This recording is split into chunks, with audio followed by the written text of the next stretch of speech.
And welcome back, my silver cups and eyes. I'm Nolan, the polar bear, and today I'll be reading I Found a Letter from My Stalker by Minister of Owls. I found this note, nailed into a tree on my front lawn. I really don't know how to describe it. I'll just let you read it yourself. Note starts. I saw you today. It was your birthday. You didn't see me. You hardly ever do these days. Your skin looked so nice and healthy, and your eyes, they were the most beautiful I'd ever seen them. You've grown so much. I remember how different you used to look when you were younger. I remember the day I first met you. It was 4 years ago. I was sitting at my desk, head down, listening to the teacher rattling off names for attendance. The teacher called out a name I didn't recognize, and the stranger's voice answered, behind me. Was there a new student? The teacher didn't pause for a second, just continued calling out name after name. I turned my head to where the voice had come from. I saw you, a pale thing, so thin, your eyes so red at the seat that should have been empty. I saw the fireflies flying around you, flickering, dozens of them, never straying far from you. I saw them going through you and coming out through your skin, like you were a mist of them. Can you believe I thought you were a ghost? No one else seemed to acknowledge the new stranger sitting at the back of the class. Class after class, hour after hour passed, as I waited for something to happen, for someone to notice you, for you to let out a ghoulish scream and claw at me, like in a horror story I was certain I was in. But nothing happened. Teachers came and went, my classmates laughed and slept, and you just sat there. The bell rang for recess, the other kids ran to the mundanities for the day, leaving me and you together in the empty classroom. You stood up and pulled a chair from the desk next to you, making you face your desk. You turned your head to me and spoke. You're slow today. Come on, ask me your questions. I don't know why I didn't run away screaming at the moment. Probably would have turned out better for me in the long run, but let's not speculate. I guess at that point in my life, I was pretty bloody lonely. I figured there's only a 50-50 chance you'd eat me, and the other 50 was that someone wanted to talk with me. Kid priorities don't make sense to me either these days. So I went along with the flow. I walked over to your desk, sat down on the chair you pulled for me, and asked my question. What were you? You told me you didn't know. You said that once you were a child, just like me, with parents and friends, you used to go to the same schools as me. Then, one day, one ordinary day, when you were 10, you just woke up and you were like this, covered in fireflies, and no one can remember you the moment they concentrated on anything else. No one, not even your parents. You told me of how I've noticed you every day, how I'll think of you until recess every day, how I'll come to you every day, how we would talk every day, how we would meet for the first time every day for the last 3 years. About how I forget the instant I walked out of the room, how everyone would forget you, how the fireflies would make them, how for the last 3 years. Your story was hard to believe, so I didn't. I asked what reality Frank show I was on. You looked, well, unimpressed, and asked me to continue telling my story. I was caught off guard by the non-sequitur. You said, the last time I was here, I was telling you a story. A horror story about a haunted house. As you detailed the story, goosebumps prickled my skin. It was a story I'd been making up in my head. A story I hadn't told anyone yet. At that moment, a million reactions were open to me. All simultaneously adequate and inadequate. But the only thing that seemed proper was to finish the story for you. So I did. Halfway through, you interrupted me to ask if my mother had recovered from her sickness yet. I had to shake my head, a bit ashamed at the fact that I shared this private matter to a stranger.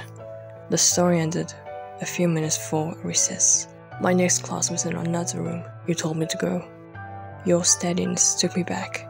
You seemed so accepting of your fate, like you'd already gotten used to the idea of being forgotten forever.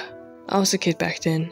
I wasn't a particularly smart kid, and I was probably on the onset of a crush, so you can excuse what I did next as an example of my childhood stupidity. I grabbed my scissors, pressed it against my arm's skin, and dug in.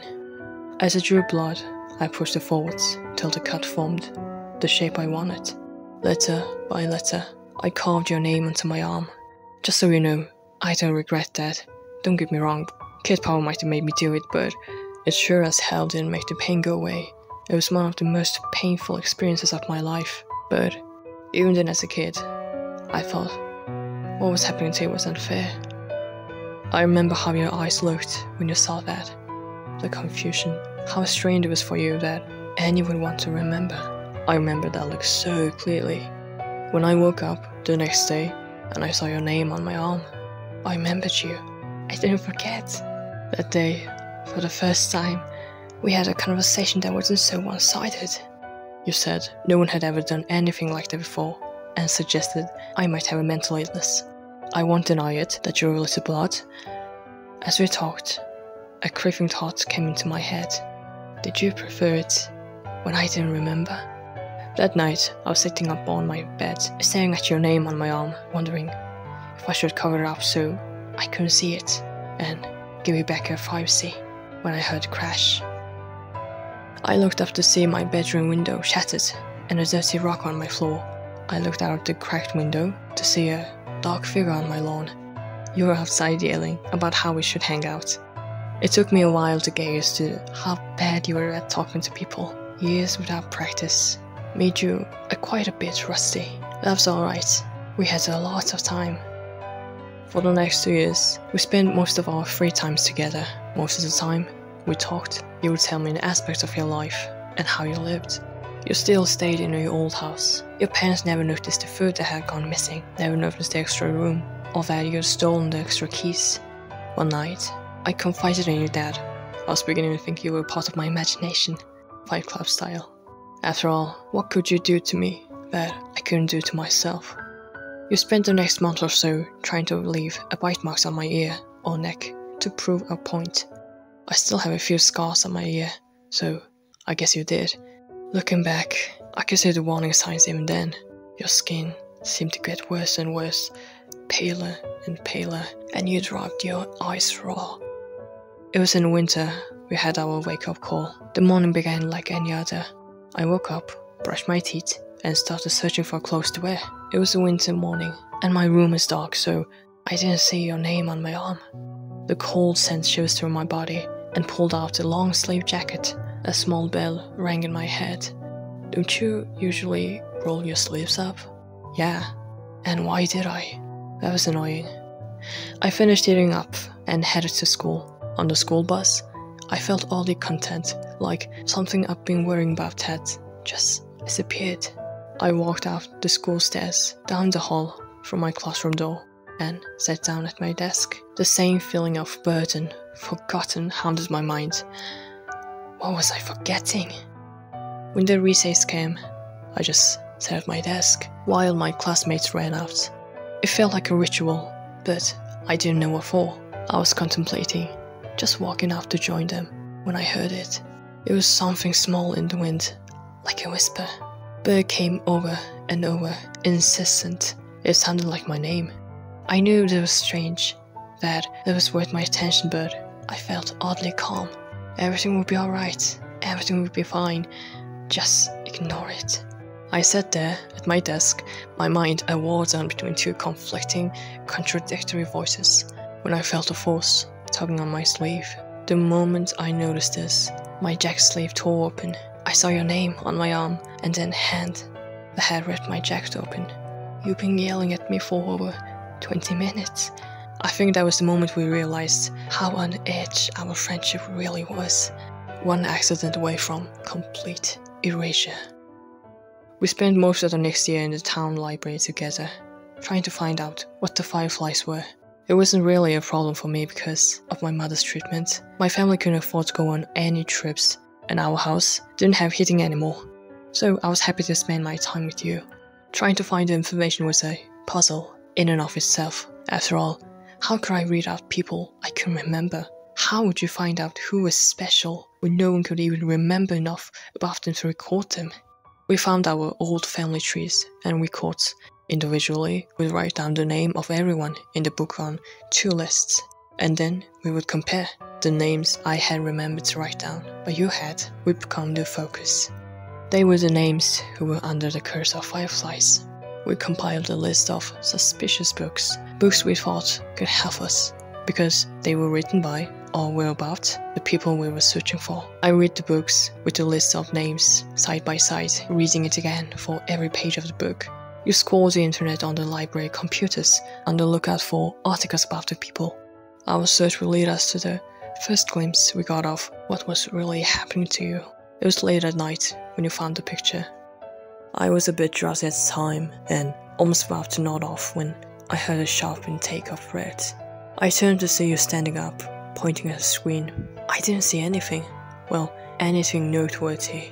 On the screen, there was a picture of clearing somewhere in the woods. You held up your piece of paper where you had marked out 2 names. Susie Appleby Regan, 13. Terry Appleby Regan, 12. Siblings. For a moment, I saw the paper on the screen side by side. And then I saw them. 2 figures emerging from the woods towards the camera. They were almost humanoid, with the exception of their limbs, which is stretched to nightmarish proportions. Their black-white skin was that of a pure albino, and looked more like a tree bark than anything you'd expect to find on a mammal. A cloud of fireflies surrounded the duo. The shorter one looked emaciated. I could see their rib cages, around which their eyes, God, their eyes, so small, so red. The taller one, with his white hair, didn't look alive anymore. They were little more than a skin wrapped around the skeleton. Fireflies swarmed out of the pair's empty eye sockets. Both reached for the cameraman. I looked at the article surrounding the picture. It was a blog posted by a hiker, 20 years after the last mention of the 2 kids. The picture was a mystery to the cameraman as well. He'd been wanting to go to the woods pictured for a while now. He never actually remembered going there. The picture had just appeared on his camera one day out of the blue. For a moment, I looked at your face. Your thin, pale face with those red, veined eyes. Would that be you when my scar faded? Just a walking horror, a glimpse, then forget. We wrote through our reading list at a much faster pace, starting from that moment. Maybe we should have gone slower. At least every book, every website we'd left untouched promised hope. The books that we finished and tossed aside promised nothing but a clearing in the woods as one's future. And we tossed aside a lot of books. I believe I tore through 3/4 of my reading list before I stumbled across the journal. Oh God, that horrible, horrible journal. The journal used to belong to a mental patient named Joey, who claimed to be a serial killer. He was locked up in an asylum when the police discovered his supposed victims never existed. He was diagnosed with a need for attention and shoved away. They should have electrocuted him. They should have fried him until his flesh melted and his hair burnt. In the journal, he talks about how he carried out his killings. He knew things, bizarre and disturbing things no one else knew. He knew of strange creatures that lived in the woods. Of them, his favorites were the fireflies. I'm not going to tell you how he summoned these things. I trust you. I trust you more than anyone, but a thing like this belongs to the ground more than it ever will to the human mind. In the end, it's sufficient to know that these things were not fireflies. Joey would start his ritual by taking a kid, anyone he pleased. He could take them at any time, in the dead of night from their own homes, or in a broad daylight from their front yards. It didn't matter if he was seen. He'd take them to his house and drag them inside. Usually, an Amber Alert came up at that point. He didn't care. Like I said, it wouldn't matter soon. He dragged them to a special room in his house. Here, the fireflies would come and latch onto them. Now, nobody was searching for the kids. Not the police, not the parents, Nobody. From then on, he could do whatever he wanted to the kid. He'd get bored of them after a day or two, after the child had broken. At that point, he'd dispose of them. Hacksaw, kitchen knife, anything would work. He detailed a large pit of bodies he kept in the woods, swarming with bugs. One day, I guess he got bored after two, so he went right to the police station and had turned himself in. Not on account of guilt. No. He just wanted someone to know about the stuff he was doing. Sick bastard. Oh, don't get the wrong idea. He never stopped killing kids. The asylum doors didn't stop him from doing what he liked. It just made him improvise. He made a new way. He modified the flies so they could survive without a host, just in dormant state. When a child would approach the swarm, it would latch on and begin its effect. Over the years, the child would walk horribly into the things behind the woods. I wish I could hate him in peace. I wish I could say the world owed him nothing, but that wouldn't be true. He detailed the way out. On the final page, there was an exact explanation on how to get rid of the fireflies. You must have seen something in my face because, at that moment, you asked if had I found anything. I said no, and closed the book. A few minutes later, you shut down the computer. You picked up the last book and went through it yourself.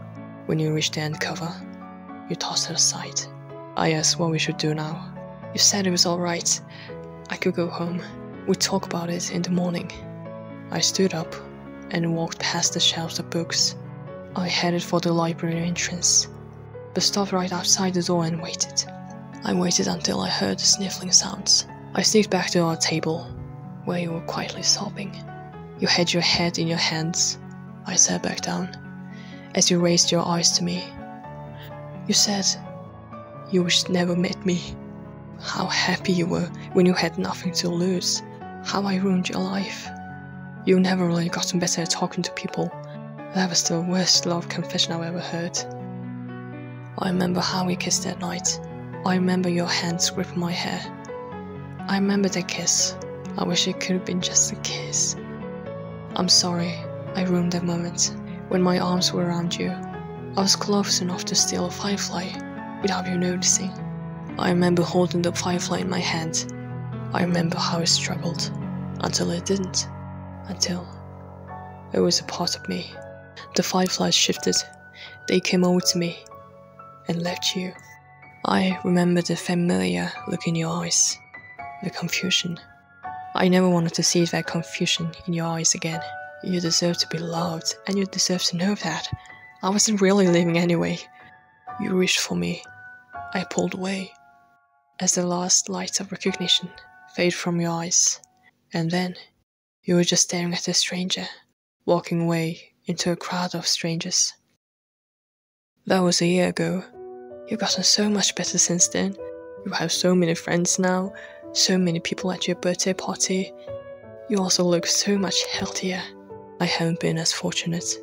My skin's gotten a lot paler, and my eyes hurt all the time now.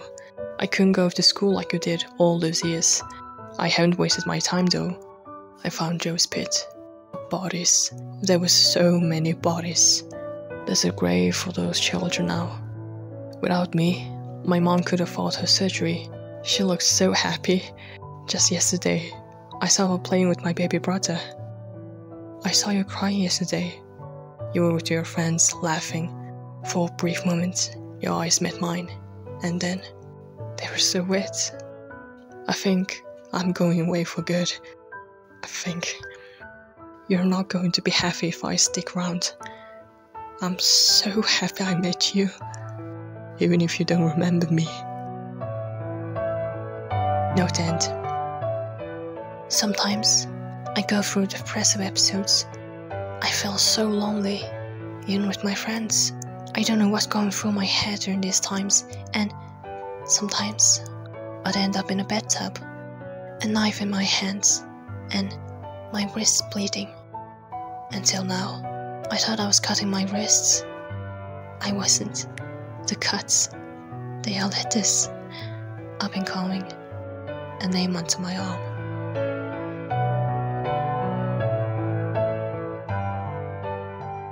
I found a letter from a stalker by Minister of Owls. Thank you so much for watching my 7 Cups and Ice. It brings me utmost joy. And I really like this story. I hope you enjoyed it too. If you have a creepypasta that you want me to draw, just leave them in the comments. I will check out everything, and I will choose the creepypastas that fits my style. And I'll see you again later.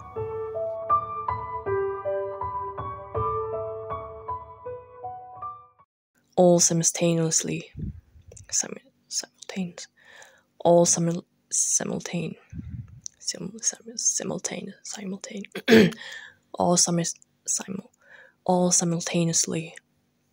All simultaneously adequate and inadequate.